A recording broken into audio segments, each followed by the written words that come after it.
joining me for another episode.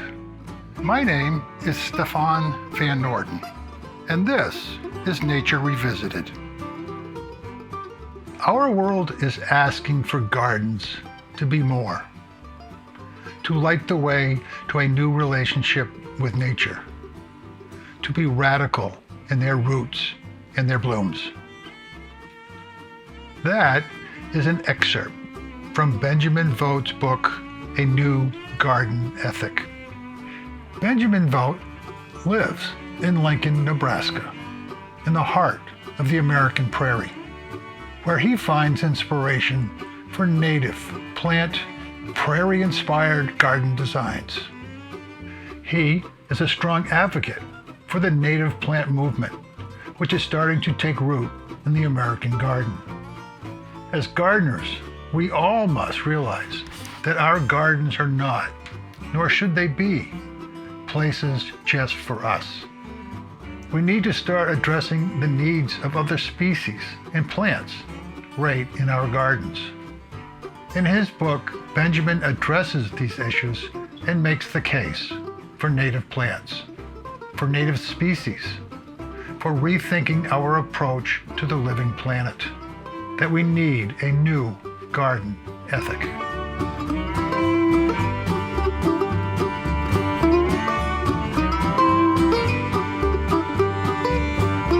How are you today? I'm good.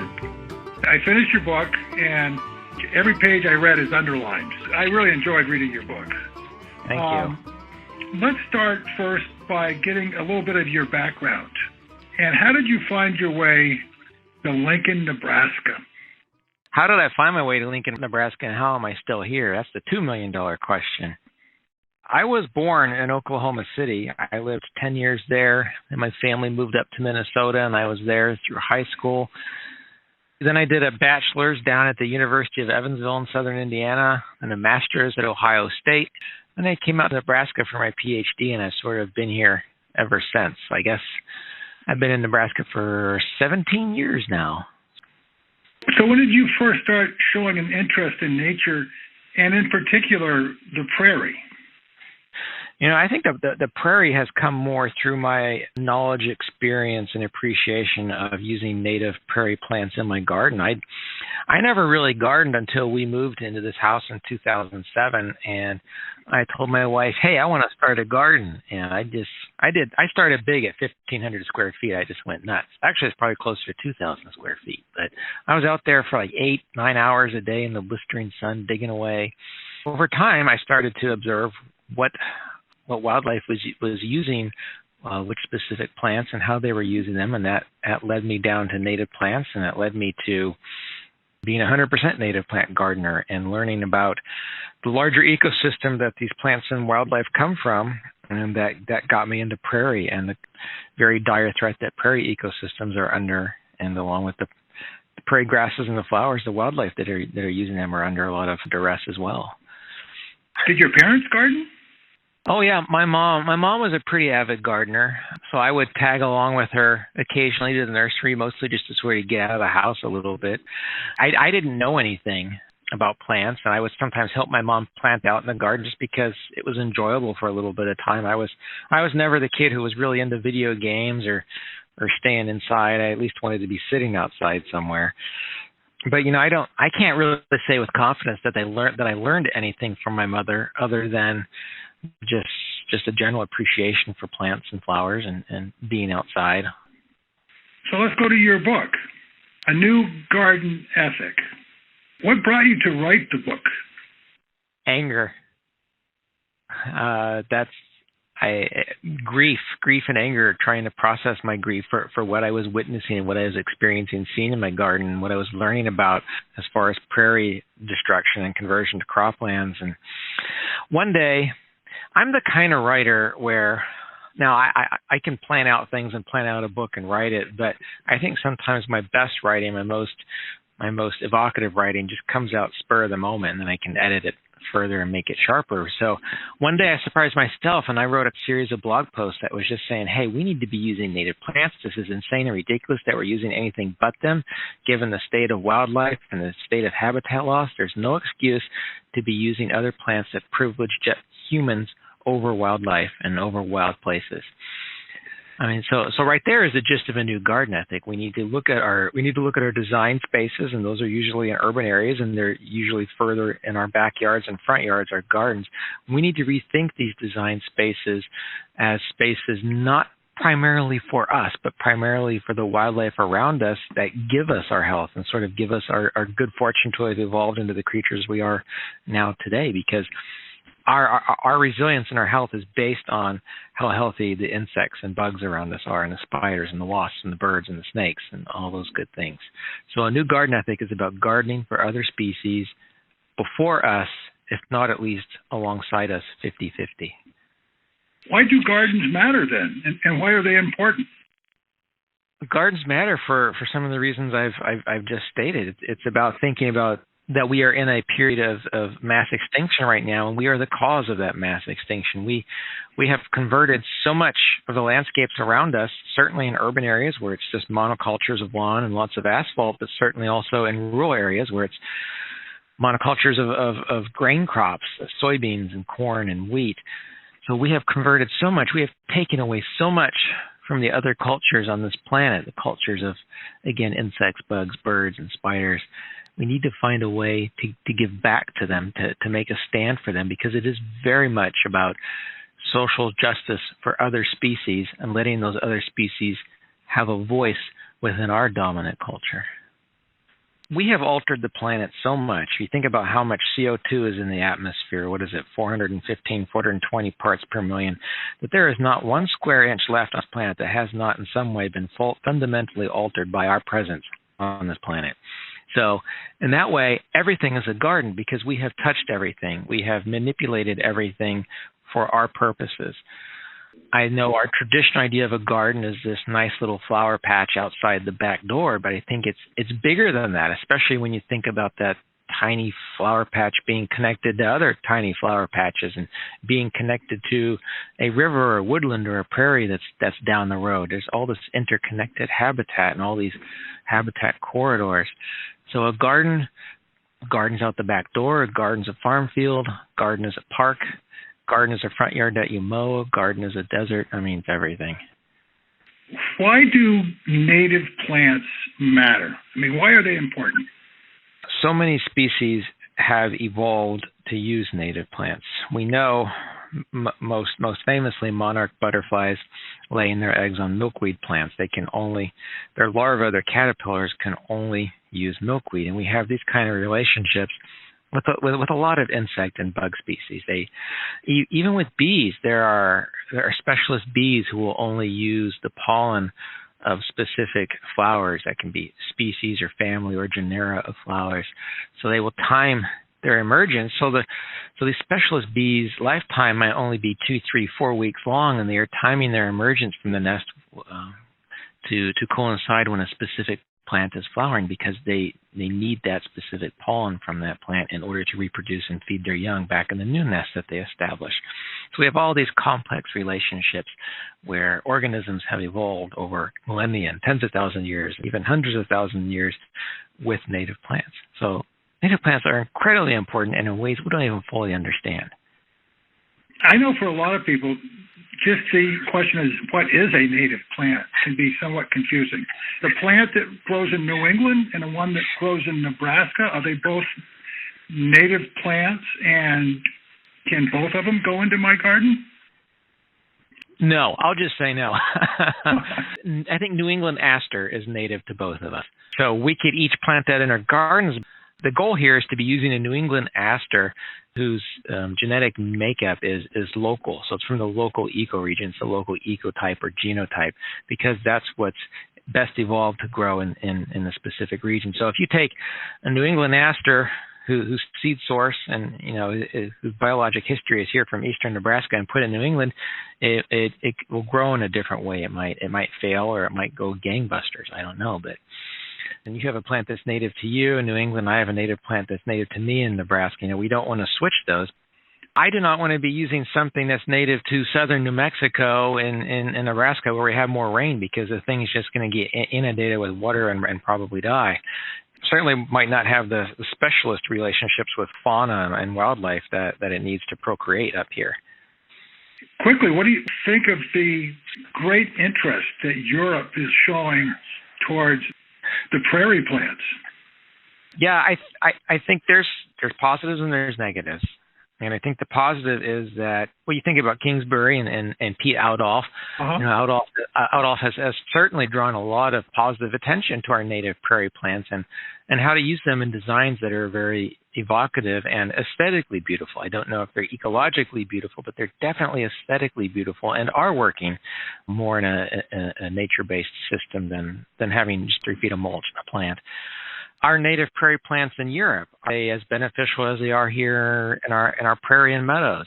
Probably not. They, of course, have some benefit. They're going to be feeding generalist bee species who will take pollen from any plant, but that the ecological interactions and the history of those interactions aren't going to be in Europe as they are here in the native range of those species. Why is nature so important to the urban setting? We have this psychological balancing, the sense of peace and order when we experience nature and walk with nature and just sit on a bench and see a butterfly flying past us or hear a bird in the trees above us. There's a lot of psychological triggers that occur in us and heal us because we are wild species. We evolved with wildness and we need wildness. And when we take it out of urban areas, we create a lot of psychological unhinging imbalance. Now, of course, having a diversity of plantings in urban areas, not just lawns, but having this diversity is going to clean the air. So we're going to have cleaner air. We're not going to be getting sick as much. You'll be able to clean the water, any runoff that's coming off the streets when you can have a diverse underplanting of prairie or meadow and then shrubs and trees. You're going to be cooling buildings. You're going to reduce that heat island effect. We want to keep ourselves cool, so we can reduce energy costs when we're shading buildings and keeping the environment cooler in urban areas, which is also going to reduce how much CO2 is going in the atmosphere, right? Because we're not having to generate as much electricity. So there are innumerable benefits to having complex and dense and diverse plantings in urban areas. Why is wildness so important? I always think about the biophilia theory or hypothesis that we have this innate love for nature and for wildness, and that when we can't experience that love, we feel disconnected from ourselves, from the people we love, from the things that we do in our lives, just from the general places we find ourselves in, and that disconnection can lead to a lot of psychological problems and anger, ill health, depression. There's been so many studies saying that when you just walk outside in a natural area or even a really nice garden for 20 minutes or so, your stress levels just plummet. So I think you're right, and it's wildness. It's not crazy wild. You're not going out. When we have wildness in urban areas, it's not about just letting things go and letting weeds have their way necessarily. It's having design spaces that have a purpose, and the purpose again is to clean the environment, provide habitat for bees and birds and butterflies, and provide a space for us to commune with these species and learn from them and understand them. And there are some Native American cultures who believe that we used to speak the language of all kinds of different species we share the country with, but we've lost that ability to know that language and speak with these species over time. And I think that speaks to how we need to rewild all of our urban areas desperately before it's too late. So you say in your book, your garden is a protest. It's a place of defiant compassion. Yeah, so I have had multiple weed ordinance notifications because I have tall plants and I converted my entire front yard to design prairie gardens. So if you look down my street, if you see pictures on my Facebook or Instagram pages and you look down the street, you see it's just everybody has monoculture lawns. They probably don't even have any foundation beds, and you're lucky if they have a street tree in the hell strip. And then you look at my garden, and it looks, by comparison, totally nuts, right? But I think, when I look at this space, when I see it, when I'm out there feeling it, I understand that it is an activist-based garden. It is totally different than the landscape around us. It has a purpose that says, hey, this space is not just for me. There are all kinds of species around us that we marginalize and say are lesser than us. We spray our landscapes with all kinds of chemicals to keep wasps away from us without understanding their life cycles and the benefit to the ecosystem to get rid of pests that are even more dangerous. And so these gardens are definitely a sort of activism, and they are definitely a compassion for these species that we marginalize and kill, and whose habitat we take away from them. So I'm saying, if we can start to understand these species and learn their language a little bit, we will develop a compassion that can help us understand each other and help and heal each other, whether those issues are about classism or racism or sexism. And you speak of language, which is where I was going to go next. When I'm sitting outside, I used to be terrified of when I heard an insect buzzing by, because I knew it was a bee and I knew it was going to come after me. And I think most of us are raised with that response. Our parents say, "Oh, watch out! There's a bee coming. Got to be careful. I need to swat at it or kill it or something or run away." But when I'm sitting outside now, I know the difference between a fly and a bee and a wasp when they're flying by my head. I can tell by the pitch, right? So that's the kind of language I think I'm talking about. It's a very rudimentary language. When we're outside and we touch a leaf or we touch the snow, that act of touch, it just breaks down walls instantly, shatters those walls instantly, and you are immediately enraptured and brought into the fold of the wildness around you, slowly but surely. And if you do that enough times, your life has fundamentally changed until the day you die. I want to just talk to you about how, in your own words, you became a prairie hugger. Yes, I'm not a tree hugger. I'm a prairie hugger. It's a little harder because the grasses bend and flex and all that stuff, so it's not quite as stable.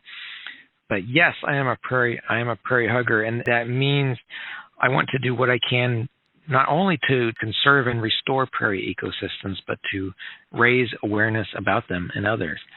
Right now, for me, the primary way to do that is to create urban landscapes that are sort of a bridge between the highly designed aesthetic of what we expect an urban garden to be and the sort of wilder aesthetic we see when we're out in a prairie and experience that prairie.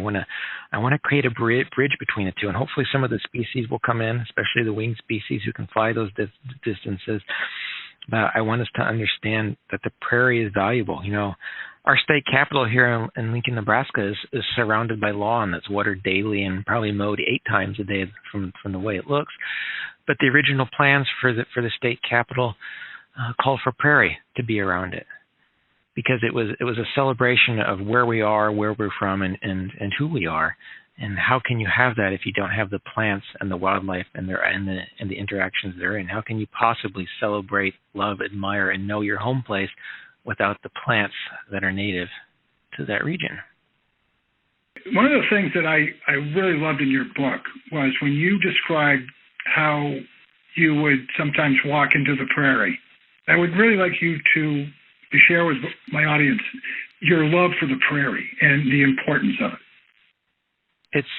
It's a strange feeling when you walk out into prairie. I actually wrote about this in a May-June article of the American Gardener. When I walk out, there's usually nobody else in a prairie. Even the local urban prairie I have that's a couple hundred acres. It's usually just me, my wife, and my son walking along. But when you walk out there, it's this immense silence. It's this different place, and you feel like you've been there before. You feel like you've been there a long time ago. Maybe it's almost amniotic or womb-like, and there's this silence immediately. There aren't people talking to you. You don't really hear any planes or cars.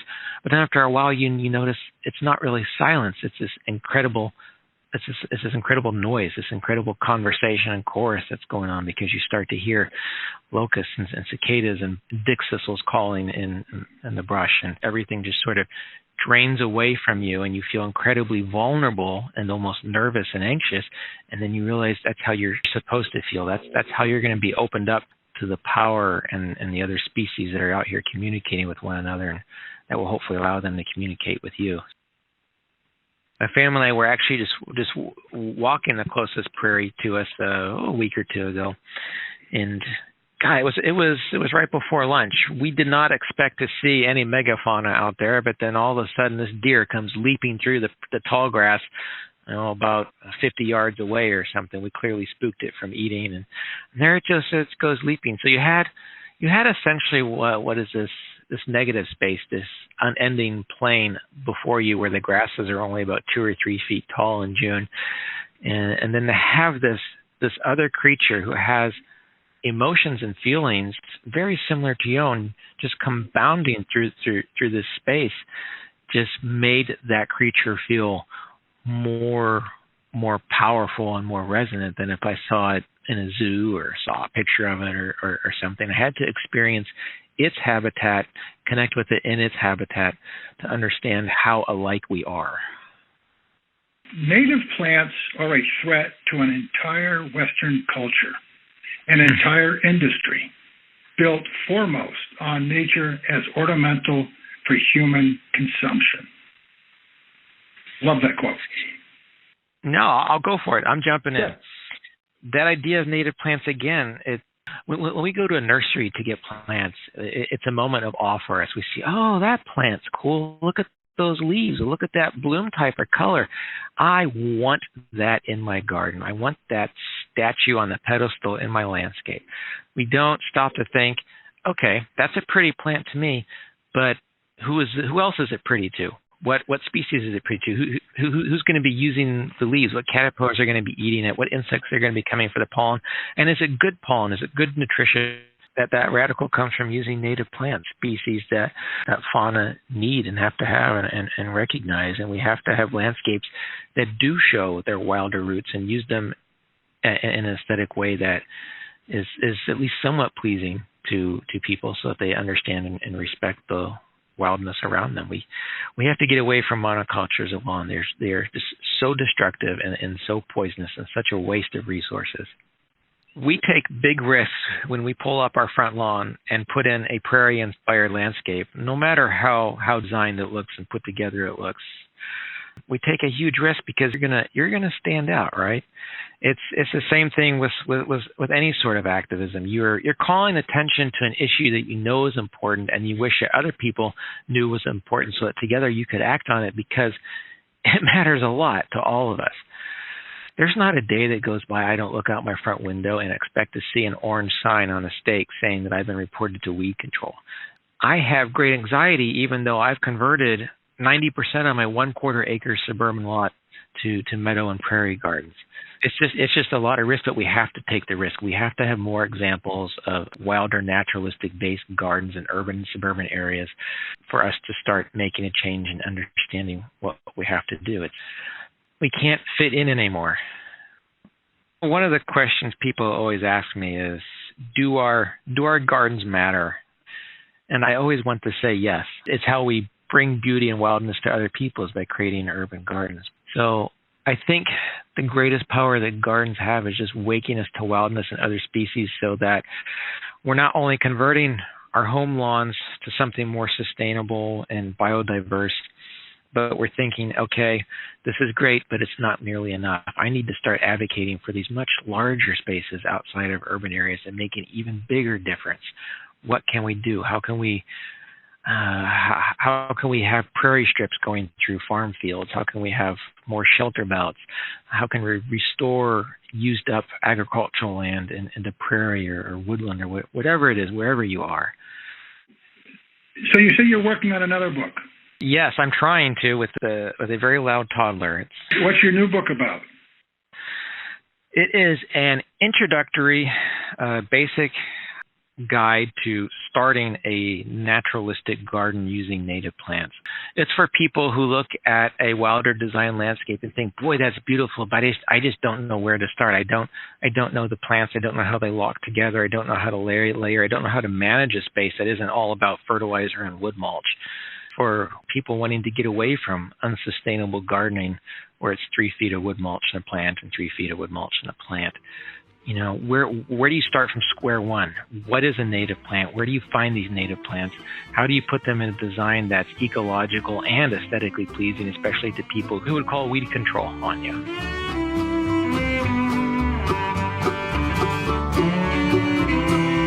I hope you enjoyed my conversation with Benjamin Vogt, and that you will read this important book, A New Garden Ethic, and visit his website, monarchguard.com, and sign up for his newsletter. And I hope you will share Nature Revisited with friends, family, and colleagues, and subscribe to Nature Revisited on your favorite podcast server. You can also follow us on Instagram, YouTube, or our website, nordenproductions.com. That's Norden, Noorden, Productions.com. If you would like to share your thoughts or comments, please send them to us through our website contact page, and we will share them on our Instagram page. Nature Revisited is produced by Stefan Van Norden and Charles Gagan. And I hope you will join us for the next edition of Nature Revisited. And in the meantime, remember, we are nature.